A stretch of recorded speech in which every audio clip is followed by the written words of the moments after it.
చేసుకోవడానికి రైతు బంధు ఇస్తున్నప్పుడు పడావు భూములకు ఎప్పుడు రాళ్ళు గుట్టలు ఉన్నటువంటి భూములు ఇండియాలో లేక అమెరికాలో ఉన్న వాళ్ళకు కూడా ఈ రైతు బంధు చెల్లిస్తున్నాం. అక్కడ మిస్యూజ్ అవుతుంది. రైతుల పేరు మీద పెద్ద పెద్ద భూస్వాములు కూడా లాభం పొందుతున్నారు. మేము దానికి ఒక 5 ఎకరాలకే మీరు లిమిట్ చేయండి, దానికి ఎంత సేవింగ్ అవుతుందో అదంతా లెక్కలు చేసి చెప్పినాం ప్రభుత్వానికి. కానీ రైతుల నుంచి ఓట్లు కావాలా, 10 ఎకరాలు ఉండని 50 ఎకరాలు ఉండని ఇవ్వడము, వ్యవసాయం చేసుకోకుండా ఇవ్వడము, పట్టేదారు పాస్బుక్ పేరు లోపల ఒక 100 ఎకరాలు ఉండి ఆయన ఎక్కడో అమెరికాలో ఆస్ట్రేలియాలో ఉన్నా కానీ డబ్బులు ఇవ్వడం, ఇలా జరిగింది, మిస్యూజ్ అయింది. ఇక రెండో ప్రోగ్రాం తీసుకున్నాం, దళిత బంధు. దళిత బంధు స్టార్ట్ చేసినప్పుడు స్వయాన ముఖ్యమంత్రి గారు ఏమన్నారంటే, ఇది నేను ఎన్నికల్లో లాభం పొందడానికి స్కీమ్ పెడుతున్నాను. అదొక మాట చాలు. ఈ రాజకీయ నాయకులు ఏదైతే ఈ సంక్షేమ పథకాలు ఇవి చేస్తున్నాం అవి చేస్తున్నాం అంటున్నారో, మరి ఇది ఒక్క మాటతో తెలిసిపోతుంది రాజకీయ నాయకులు అయ్యేందుకు. మేమేం చేసినామంటే, ఫస్ట్ మన తెలంగాణ రాష్ట్రంలో దళిత బంధు ఎక్కడ అమలు చేసినారు, వాసాల మర్రి గ్రామంలో ముఖ్యమంత్రి గారు దాన్ని అడాప్ట్ చేసుకొని ఫస్ట్ అక్కడ అనౌన్స్ చేసినాం. అక్కడికి మా టీం పోయింది, పోయేసి సర్వే చేస్తే అక్కడ ఉన్న దళిత కుటుంబాల కంటే ఆల్మోస్ట్ ఒక 30% ఎక్కువ ఇచ్చినారు. అంటే ఒకటే కుటుంబంలో 2, 2, 3కి ఇచ్చినారు. అదొక మిస్టేక్. అంటే ఉన్న పలంగా ఒక కుటుంబాన్ని సెలెక్ట్ చేసి 30 లక్షల రూపాయలు ఇవ్వడము అంటే అది కొద్దిగా కరెక్ట్ కాదు. వేరే వాళ్ళు వేరే పూర్ కూడా కొద్దిగా ఇబ్బందికరం. ఇంకోటి ఏంటంటే, వాళ్ళు ఇచ్చిన డబ్బులు ఏం చేసినారు అంటే, కొందరికి ట్రాక్టర్స్ కొని ఇచ్చినారు, కొందరు కార్లు తీసుకున్నారు. ఇప్పుడు ఒక కారు లేడీ పేరు మీద ఇచ్చినారు, ఆమెకు డ్రైవింగ్ రాదు, ఆమె హస్బెండ్కు డ్రైవింగ్ రాదు. ఒక డ్రైవర్ను పెట్టుకున్నారు, ఒక 6 నెలలు బాగానే నడిచింది. తర్వాత ఆ డ్రైవర్ సరిగా పనిచేయలే, కారు రిపేర్కి వచ్చేసింది. ఇక వాళ్ళు ఏం చేస్తారు, కారు అమ్ముకున్నారు. ఇట్లా దళిత బంధులో ఇచ్చినటువంటి అసెట్స్లో ఇవ్వలటి తేదీ లోపల సగం అమ్మేసుకున్నారు. మళ్ళా వాళ్ళు ఎస్సీలు ఎక్కడున్నారో దళితులు అక్కడనే ఉండిపోయినారు. అంటే స్కీమ్ ఇంప్లిమెంటేషన్లో తప్పు ఉంది. స్కీమ్ మంచిదే, ఉద్దేశం మంచిదే, కానీ ఇంప్లిమెంటేషన్లో సపోజ్ ఒక కుటుంబము మాకు ఒక కార్ కావాలా, ట్యాక్సీ నడుపుకుంటామంటే ఒక 2-3 నెలలు వాళ్ళకు డ్రైవింగ్ ట్రైనింగ్ ఇచ్చి కార్ని ఎట్లా మెయింటైన్ చేయాలా అది చెప్పి కార్ ఇస్తే బాగుంటుంది. అది కాదు. ఇంకొక దుర్మార్గం ఏంటంటే, ఇది ఎమ్మెల్యేలు సెలెక్ట్ చేయాలన్నారు. పేపర్ మీద మాత్రము ఎమ్మెల్యేని కన్సల్ట్ చేసి కలెక్టర్ సెలెక్ట్ చేయాలన్నారు. కన్సల్టెంట్ అర్థం ఎమ్మెల్యే పర్మిషన్ తీసుకోవాలని, ఇండైరెక్ట్ దాని అర్థం అదన్నమాట. సో ఎమ్మెల్యేలు కొందరు ఏం చేసినారు, 2 లక్షలు 3 లక్షలు ఇస్తే గానీ నేను దళిత బంధు రికమెండ్ చేయను. వీళ్ళు సపోజ్ చేసి 2-3 లక్షలు ఇచ్చినారు. ఇప్పుడు దళిత బంధు ఆగిపోయింది. వాళ్ళు అబో దెబ్బో మొత్తుకుంటున్నారు, 3 లక్షల రూపాయలు నేను వడ్డీ కోసం అని తెచ్చినాను, ఏం చేయాలని. ఇట్లా మంచి స్కీములు కూడా దెబ్బతింటున్నాయి. ఇది రాజకీయ నాయకులు దురుద్దేశంతో కేవలము ఓట్ల కోసమని చేసింది. ఇప్పుడు మన తెలంగాణ రాష్ట్రంలో సుమారుగా ఈ దళిత బంధు అంతా ప్రోగ్రామ్ చేయాలంటే 1,70,000 కోట్లు కావాలి. అంటే అది కేవలం ఒక క్యాస్ట్. మరి ట్రైబల్స్ ఉన్నారు, బీసీలలో కూడా చాలా మంది పూర్ ఉన్నారు. ఇట్లా పైసలు కుమ్మరించుకుంటా పోతే లాభం లేదు. దళిత బంధు కూడా రివ్యూ చేసి మొత్తం ఊరందరికి ఇచ్చే బాలుగా ఉద్యోగస్తులకు కూడా, పేదవాళ్లకు. ఇప్పుడు ఒక దళిత కుటుంబము మేము డైరీ ఫామ్ పెట్టుకుంటామంటే మొదలు ఎక్కడైనా ఒక 2-3 నెలలు ట్రైనింగ్ ఇవ్వండి. వాళ్ళకి ట్రైనింగ్ ఇచ్చి ఎట్లా పెంచాలన్నది ఇచ్చేయండి. అట్లాగే poultry form training is a must. Skill development కావాలా. వాళ్ళు ఏమైతే కోరుకున్నారో అది వాళ్ళు మేనేజ్ చేసేటట్టుగా ఉన్నప్పుడు తప్పేం లేదు, సాయం చేయొచ్చు.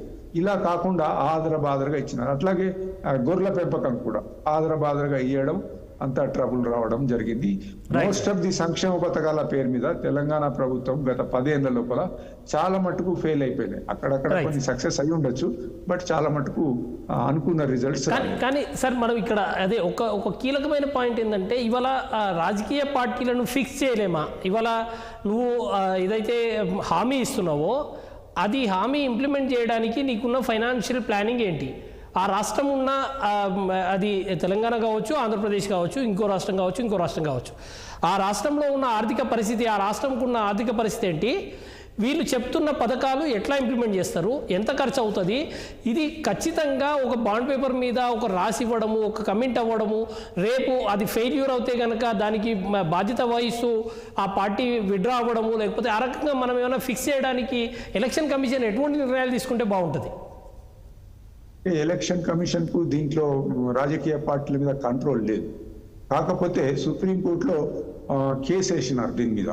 రాజకీయ పార్టీలు ఇష్టం ఉన్నట్టుగా వాగ్దానాలు చేస్తున్నాయంటే సుప్రీంకోర్టు కూడా చెప్పింది అది ఎలక్షన్ కమిషన్ పరిధిలో ఉంటుంది, మేమేం చెప్పలేం. కాకపోతే మేము ఒకటి గైడెన్స్ ఇస్తున్నాం ఏంటంటే ప్రతి రాజకీయ పార్టీ ఏదైనా ప్రామిస్ చేసినప్పుడు ఆ డబ్బు ఎక్కడికి వెళ్ళొస్తుందో చెప్పాలా తప్పకుండా అన్న. అది ఎవరు చెప్తలేరు, ఏ రాజకీయ పార్టీ కూడా చెప్తలేదు. ఎలక్షన్ కమిషన్ కూడా సుప్రీంకోర్టు ఆర్డర్ను ఇన్వాల్వ్ చేయడం అంటే ఇంప్లిమెంట్ చేయడానికి ప్రయత్నం చేయడం. ఇవాళ కావాల్సింది ఏంటంటే మనకు ఒక గట్టి చట్టం కావాలి. ఇది రిప్రజెంటేషన్ ఆఫ్ పీపుల్స్ యాక్ట్ అంటారు, అంటే ఎన్నికలు ఏ విధంగా ఎట్లా ఉండాలన్న దాని మీద చట్టం చెప్తుంది. ఆర్పి యాక్ట్ అంటారు, ప్రజా ప్రాతినిధ్య చట్టం. ఇది 1951లో తీసుకొచ్చిన ఈ యొక్క చట్టాన్ని తీసినప్పుడు ఆ రాజకీయాల్లో అందరు కూడా స్వతంత్రం కోసం పోరాడిన వాళ్ళు, వాళ్ళ ఆస్తిపాస్తులు త్యాగం చేసుకున్న వాళ్ళు. 1951లో చూస్తే మనము ఏ పార్టీ అయినా స్వతంత్రం కోసం పోరాడిన వాళ్ళకి టికెట్లు ఇచ్చినాయి. అప్పుడు వాళ్ళు ఏమనుకున్నారంటే ముందు ముందు కూడా రాజకీయాల్లో మంచి వాళ్ళు వస్తారు, మంచి రాజకీయాలు ఉంటాయి కాబట్టి ఈ చట్టము పెద్దగా పట్టించుకోవాల్సిన అవసరం లేదనుకున్నాం. ఆ 75 ఏళ్ల తర్వాత ఇవాళ మన ఎమ్మెల్యేలు ఎంపీలలో 50% నేర చరిత్ర గల వాళ్ళు ఉన్నారు. నియర్లీ 90% కోటీశ్వర్లు ఉన్నారు, భూ కబ్జాదారులు ఉన్నారు. వాళ్ళు డబ్బులు ఖర్చు పెట్టి పదవి కావాలా, పదవి ఉంటే ఏమైనా చేయొచ్చు, ఆల్రెడీ అక్రమంగా సంపాదించిన ఆస్తి ఉంటే దాన్ని కాపాడుకోవచ్చు. ఇది నడుస్తూ ఉంది. సో 1951లో తయారైనటువంటి రిప్రజెంటేషన్ ఆఫ్ పీపుల్స్ యాక్ట్ కు చాలా అమెండ్మెంట్స్ కావాలి, కొత్త చట్టం రావాలి. ఇవాళ పరిస్థితిలో ఏదైతే ఈ యొక్క నేర చరిత్రలు పార్లమెంట్లో అసెంబ్లీలో పోతున్నారో వాళ్ళు చొరబడకుండా చట్టం రావాల్సిన అవసరం. Right sir. ఈ విషయంలో ఇంకా మీరు చూసుకుంటే ఇప్పటికే ఎవరైతే నేర చరిత్రలు ఉన్నారో వారందరి డీటెయిల్స్ ఇవ్వాలని చెప్పి ఇప్పటికే కొన్ని మార్పులు వచ్చాయి. కొంతవరకు అంటే గతంలో ఎన్నికలతో పోలిస్తే ఇప్పటికైతే కొంత మార్పు అయితే కనబడుతుంది.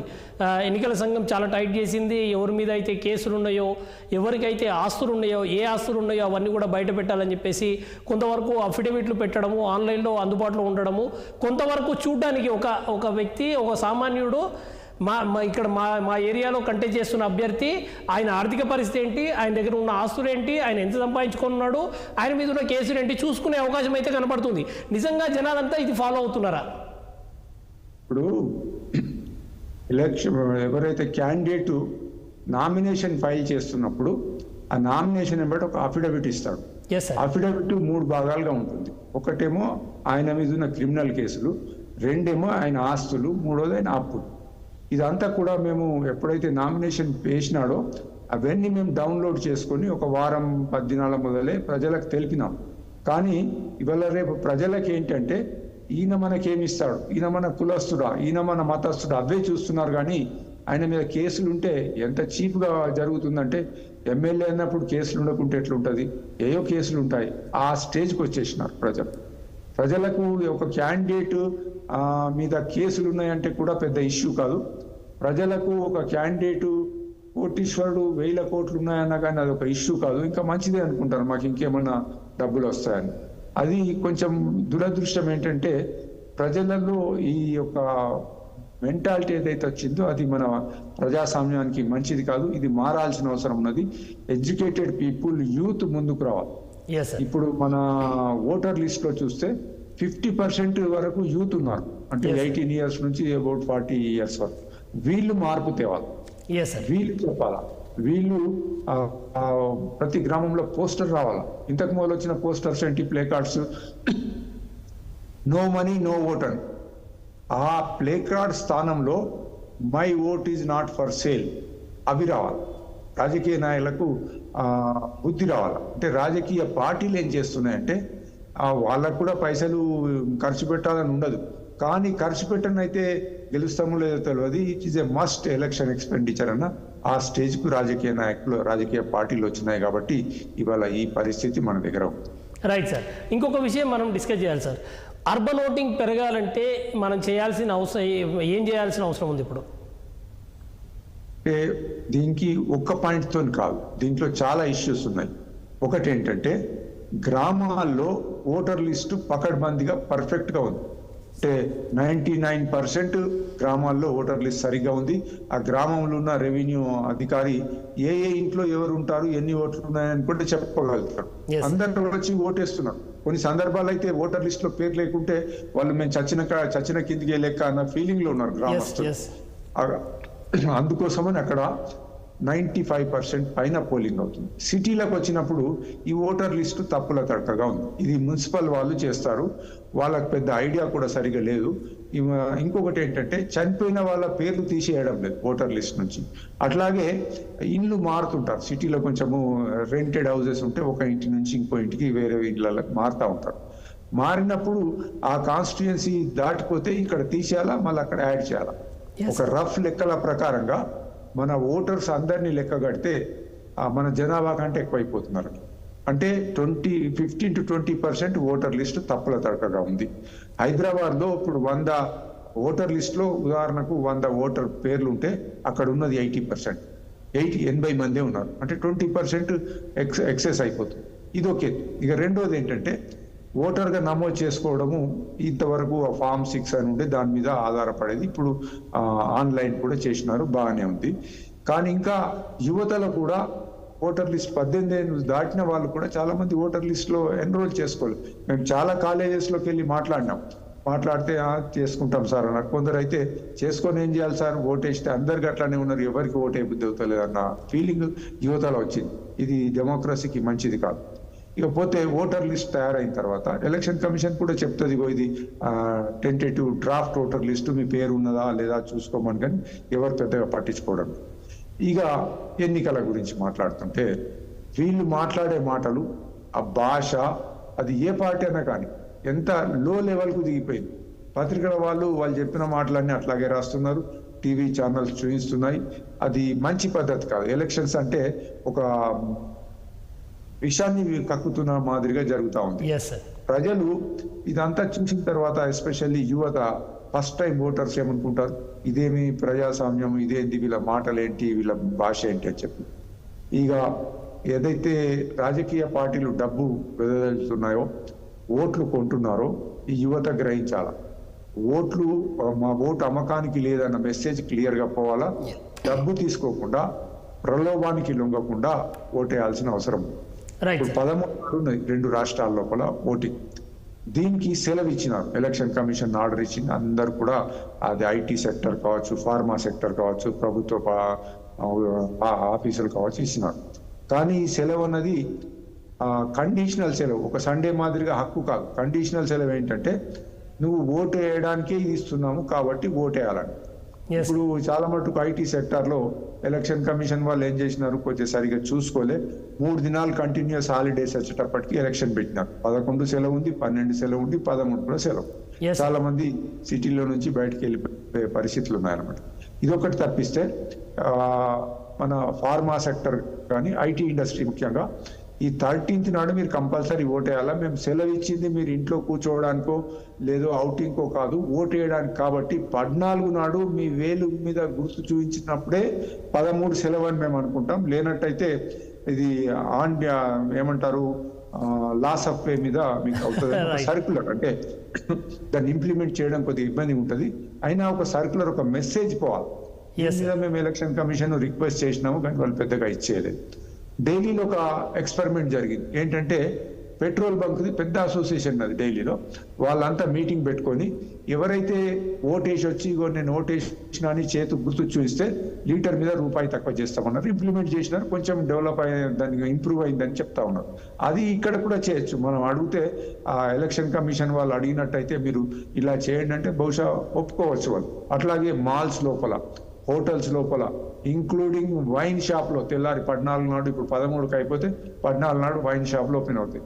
మార్కు చూపిస్తే ఒక 10 20 మీరు తక్కువ చేస్తామంటే కొంచెం అంత ఇన్సెంటివ్ రావచ్చని నేను అనుకుంటున్నాను. కాకపోతే ప్రజల్లో మార్పు వచ్చి ఓటు నా భవిష్యత్తు నిర్ణయిస్తుంది, నా పిల్లల భవిష్యత్తు నిర్ణయిస్తుంది, ఓటేయాలి, నా ఒక్క ఓటేస్తే ఏమవుతుంది అని అనుకోకుండా ఓటేసినప్పుడే పోలింగ్ శాతం పెరుగుతుంది. లేనట్టయితే ఈ 3 దినాలు సెలవులు పట్టుకొని అంతా సిటీ నుంచి ఉద్యోగస్తులు బయటకు పోతే మళ్ళా అదే 45-50% వస్తుంది. Yes sir.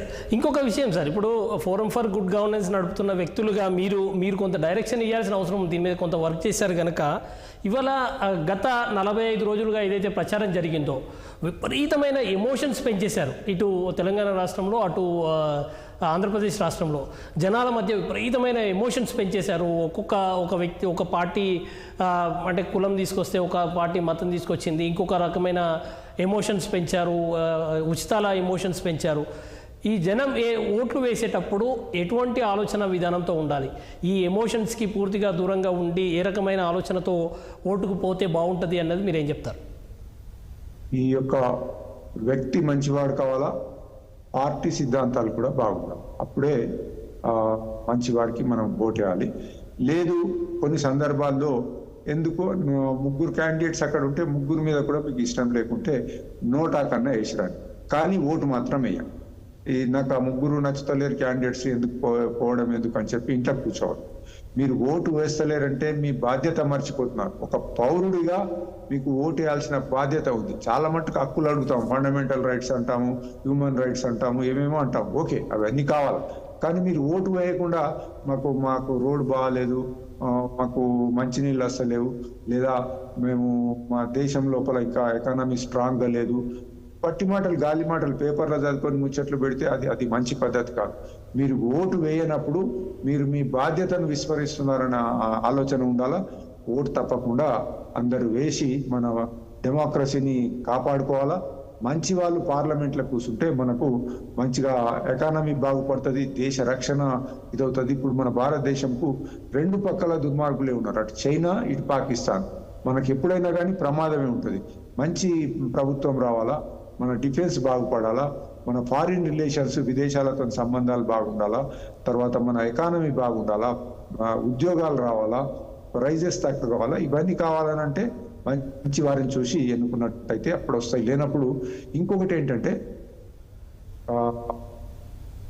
విద్యావంతులు, తెలివైన వాళ్ళు, మంచి వాళ్ళు, వీళ్ళందరూ ఓటింగ్కు దూరం ఉంటే డబ్బులు తీసుకొని ఓటేసినప్పుడు దుర్మార్గులకే ఓటేస్తారు, దుర్మార్గులే మనను పాలిస్తారు, దేశం దెబ్బతింటది. కాబట్టి మంచి వాళ్ళు తప్పకుండా ఓటింగ్లో పాల్గొని మంచి వాళ్ళకు ఓటేసినట్టయితే అప్పుడు దేశానికి రక్షణ ఉంటుంది. లేనట్టయితే మనం చాలా నష్టపోతాం. రైట్ సార్, ఇంకొక విషయం చెప్పాలి సార్. ఇప్పుడున్న పరిస్థితుల్లో అదే మనం ఇప్పటిదాకా మనం డిస్కస్ చేసుకున్నాం, వీళ్ళందరినీ కూడా ఏ రకమైన అంశాల ప్రాతిపదికన మనం వీళ్ళను ఓటు వేయాలి ఏం సంగతి అన్నది. ఇవాళ ఇంకొక విషయాన్ని చూసుకుంటే చాలా సందర్భాల్లో మనం చూసాము, ఓటింగ్ సెంటర్కి వెళ్ళిన తర్వాత అక్కడ మీ ఓటు ఆల్రెడీ ఎవరో వేసేశారు అని చెప్పనంటే అదేదో అంతా పోలీసులు అదంతా ఉండగానే సామాన్యులు అంతా భయపడిపోయి ఏదో అయిపోయిందిలే అని చెప్పేసి వస్తూ ఉంటారు. అటువంటి ఓటరు అక్కడున్న అతనికి ఉన్న రైట్ ఏంటి, అక్కడ అతను మాట్లాడాల్సిన అంశాలు ఏంటి? అది ఇప్పుడు చాలా తగ్గింది, ఎందుకంటే ఫోటో ఐడెంటిటీ కార్డు ఉన్నది. ఒకవేళ మీరు అనుకున్నట్టుగా అట్లా జరిగితే టెండర్ ఓట్ అని ఉంటుంది. ఈయన ప్రూవ్ చేసుకోవాలి, నేను పలాని గ్రామము అదంతా ప్రూవ్ చేసుకున్నట్టయితే ఆయనకు కూడా ఓటు వేయడానికి అధికారం ఇస్తారు. కాకపోతే దాన్ని టెండర్ ఓట్ కింద కన్సిడర్ చేస్తారన్నమాట. నేను ఇక్కడ దురదృష్టం ఏంటంటే 75 సంవత్సరాల స్వతంత్రం వచ్చింది, 17 సార్లు మనం పార్లమెంట్కు అసెంబ్లీకి ఓట్లు వేసినాం, అట్లాగే గ్రామ పంచాయతీలకు మున్సిపాలిటీకి వేసినాం. ఇప్పుడు కూడా మనము ప్రజలను అయ్యా మీరు పోయి ఓటు వేయండి అనే పరిస్థితి ఉన్నదంటే మనం ఏమనుకోవాలో విచారించాల్సిన విషయమే. మొదటిసారో రెండోసారో 1951లో ఫస్ట్ ఎన్నికలు అయినప్పుడు అంటే అది 57 ఎన్నికలు నేను చూసినాను. చక్కగా గ్రామాల్లో అయితే ఆ బండ్లు కట్టుకొని రంగురంగుల బట్టలు కట్టుకొని ఓట్ల పండుగ అనుకుంటా చేసినారు. మరి విద్యావంతులకు ఏమైంది? ఇంట్లో కూర్చొని లెక్చర్లు ఇవ్వమంటే చాలా ఇస్తారు, ఈ పార్టీ బాగాలేదు, ఆ పార్టీ బాగాలేదు, ఈ రాజకీయ నాయకుడు కరప్ట్ అని. మరి ఆ కరప్ట్లను దించడానికి మీకు 5 ఏళ్ళకోసారి టైం వస్తుంది కదా, అటువంటిప్పుడు చేయొచ్చు కదా మీరు.